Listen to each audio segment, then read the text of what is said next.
Y nos vamos a Paraguay. Paraguay no tiene medicamentos para tratar a los pacientes con coronavirus y preocupa el colapso sanitario. Todas las camas de terapia intensiva se encuentran ocupadas y recibirán las primeras dosis de vacunas contra el coronavirus recién en febrero. Para este tema vamos a estar hablando directamente en Paraguay con Bruno Cábala, que es periodista, sobre la crisis sanitaria por dengue, también en estos tiempos, COVID-19, que se registra casi el total de las camas críticas ocupadas.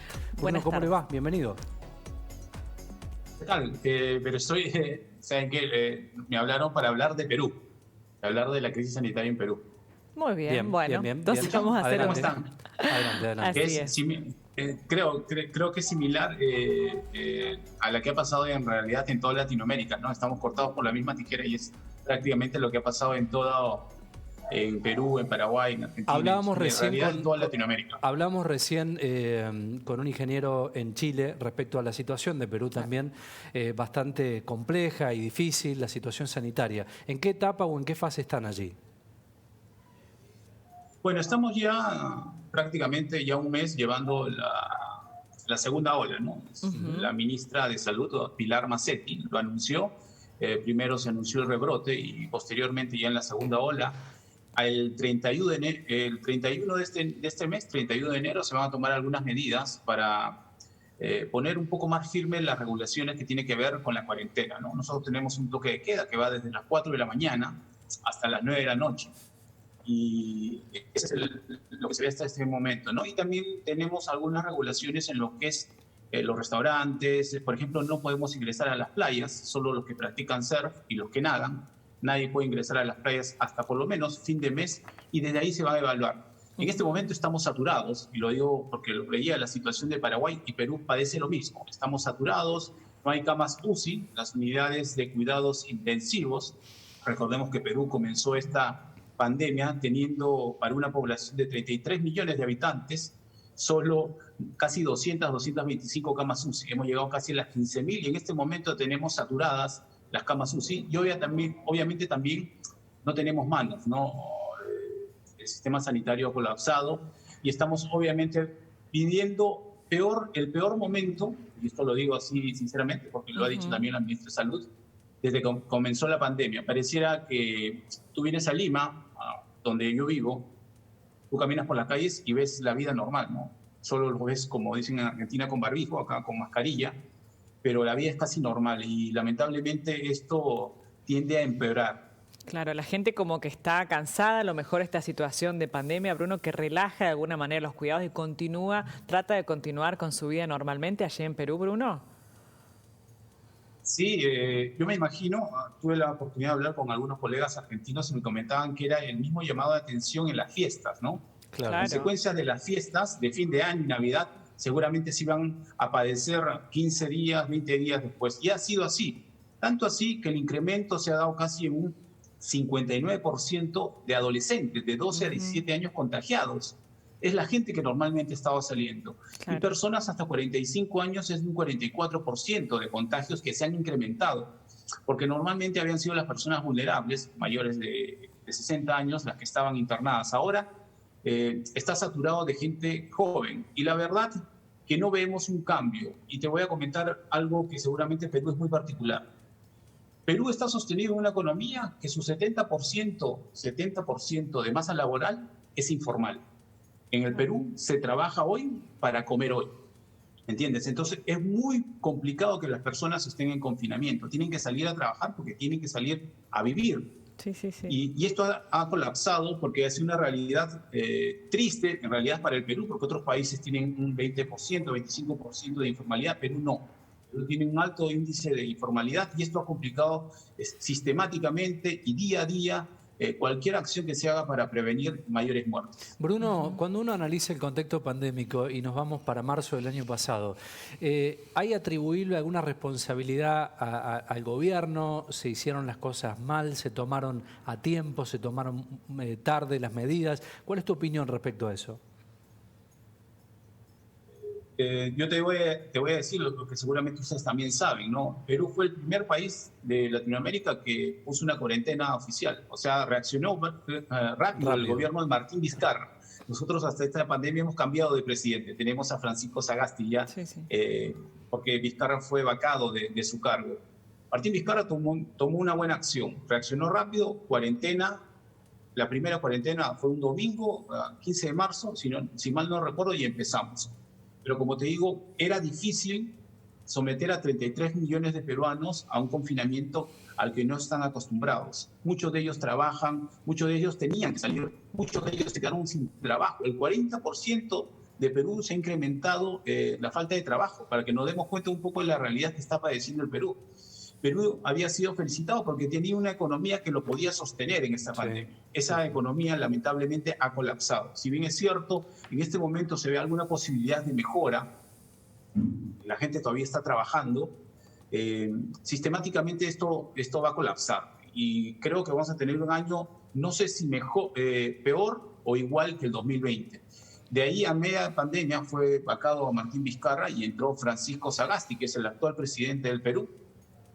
Y en este momento se culpa un poco, y eso ha bajado en las encuestas de aprobación que decimos acá en el Perú, porque no han sido muy consistentes las medidas para actuar por el COVID. Hoy día se están muriendo 110 personas aproximadamente diariamente en Perú, diariamente. Y contagiados, solo hoy día hemos superado los 1.300. Y ya llegamos al 1.000.000 y pico de contagiados. O sea, nos damos la consecuencia que en este momento es normal que la gente se muera. Y lo digo así crudamente porque yo te digo, cuando empezó la pandemia y hubo un muerto, la gente entró en colapso. Ha muerto alguien por COVID, decía. Ahora es natural que diariamente se den los informes del MINSA, el Ministerio de Salud, y haya un montón de gente muerta. Bruno, ¿cuál es la situación con respecto a las vacunas allí en Perú? Francisco Sagasti anunció el 6 de enero que se ha comprado 28 millones de vacunas de Sinopharm, es el laboratorio del Estado chino, y también de AstraZeneca, que son 14 millones. El primer lote de 1 millón va a llegar a finales de este mes, a final de enero, que va a ser principalmente para el sistema sanitario de salud, ¿no? Obviamente para la gente que está expuesta al COVID. Hay que decir también que Perú tuvo en un momento el tercer índice de muertes de doctores en el mundo. Primero estuvo Brasil, de ahí México y de ahí Perú. Perú supera ahorita casi los 300 muertos en doctores, médicos que están tratando obviamente con el COVID y más de 1.500 contagiados. Obviamente que la primera lote de vacunas de 1 millón va a ser para ellos y también para las fuerzas policiales y las compañías de seguridad.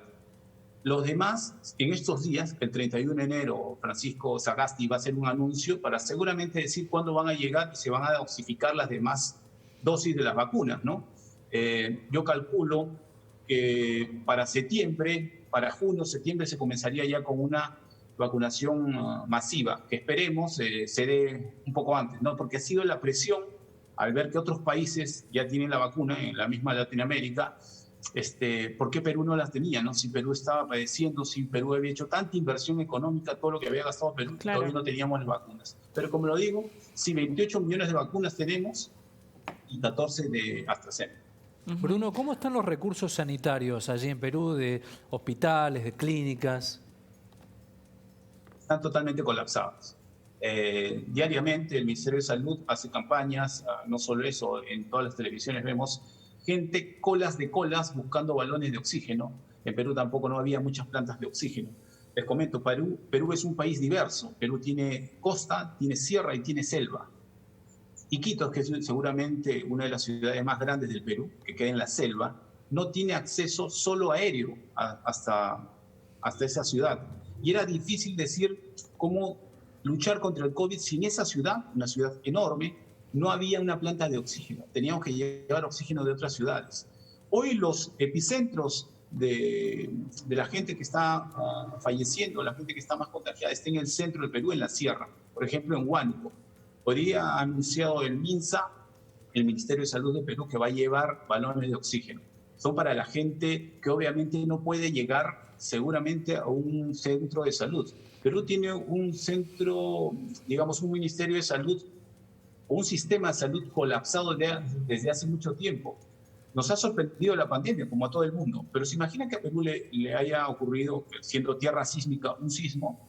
Con 200 camas UCI no nos dábamos abasto. Esto nos ha abierto los ojos y nos ha dicho que Oye, otros países con 10.000 camas están saturados. Imagínense con nosotros que llegamos ni siquiera a las 10.000. Pero no tenemos manos tampoco, no tenemos doctores, no tenemos enfermeras. Así que el momento de Perú en este momento es muy complicado. Y en cuanto a aquellos trabajadores informales que de pronto han tenido que detener o cortar su fuente de ingreso, lo que les daba de comer todos los días, ¿el gobierno ha brindado algún tipo de asistencia? Sí, rápidamente eso sí se reaccionó.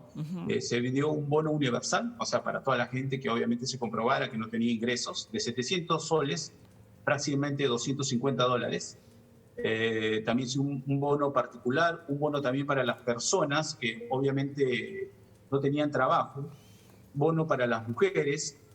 También se estimó diferentes préstamos para las empresas para que puedan en este momento enfrentar la pandemia. Esa ha sido una reacción, pero no se sabía cómo canalizar. ¿A qué me refiero? Habían bastantes colas para cobrar un bono universal. Hay ciudades en Perú que tienen 2 bancos. No lo miento, hay ciudades que tienen 2 bancos como Iquitos. Entonces, si unas personas tienen que ir a cobrar su bono presencialmente, porque no tienen tarjeta de débito, como decimos acá, tenían que ir a hacer las colas en el banco. Habiendo un banco de una sola empresa en una ciudad enorme, imagínense las colas que habían desde la mañana. Claro. Entonces, nos ha sorprendido sinceramente porque Perú es un país de contrastes. Tú puedes ver los edificios más enormes y las mejores empresas del mundo en un lugar, y el otro lado la miseria más extrema también. Entonces nos ha develado, hemos sacado la basura debajo de la alfombra en Perú con esta pandemia. Bruno, para ir cerrando quería preguntarle por el clima social. Veo algunos titulares aquí en Argentina que dicen que la policía de Perú está registrando oficinas de la Fuerza Aérea en el marco de una investigación por corrupción. ¿Cómo está el clima social allí en su país? Dentro de todo el clima social se ha estabilizado. Recordemos que hace poco de 2 meses no teníamos este presidente. De acuerdo, vacaron a Martín Vizcarra, que el presidente que había vacado, hay que decirlo así, a PPK, a Pedro Pablo Kuczynski, que fue el presidente elegido. Entonces es como dicen los argentinos, es un quilombo, pero la verdad, hemos tenido hasta 3 presidentes en menos de 2 años. Y lo que algunos doctores, algunos médicos han salido a las calles a reclamar. Hubo muchos casos de corrupción en la policía. Ni bien comenzó la pandemia, hubo casos de corrupción referidas a la adquisición de implementos médicos, mascarillas, guantes, todo lo que tiene que ver con ello. Entonces han sido destituidos muchos magistrados. Perú, lamentablemente, en este momento, por más que, como yo te digo, vienes a Lima, comienzas a caminar por las calles de Miraflores, de otros distritos, y te das cuenta que no pasa nada. Pero la verdad que la estamos pasando mal. Socialmente se acercan las elecciones, las vamos a tener y seguramente en julio vamos a tener otro presidente. Ya están haciendo campaña los congresistas, muchos de ellos usando malamente lo del COVID, y también mucha desinformación en Perú, algo que cunde la desinformación. No sé si también pasará en Argentina, que te llegan WhatsApp: oye, la ivermectina salvó a mi tío, salvó a mi tía, yo no voy a usar la vacuna. Hay un 40% de la población que dice que no se va a poner la vacuna porque seguramente te van a inyectar un chip. Habla eso también de la desinformación. Entonces, la verdad que está un poco complicada la situación, pero vamos a ver, ojalá que con el tiempo la gente pueda recapacitar y tener un poco más de inyección de ánimo para enfrentar esto que se viene, y esperemos que no sea tan complicado como el 2020. Seguro, bueno, ojalá todo mejore por allí, Bruno. Así es, periodista desde Perú. Muchísimas gracias por toda la información que nos trajiste aquí a la Argentina. Muy amable por tu tiempo. No, gracias a ustedes. Un abrazo. Por favor, hasta pronto.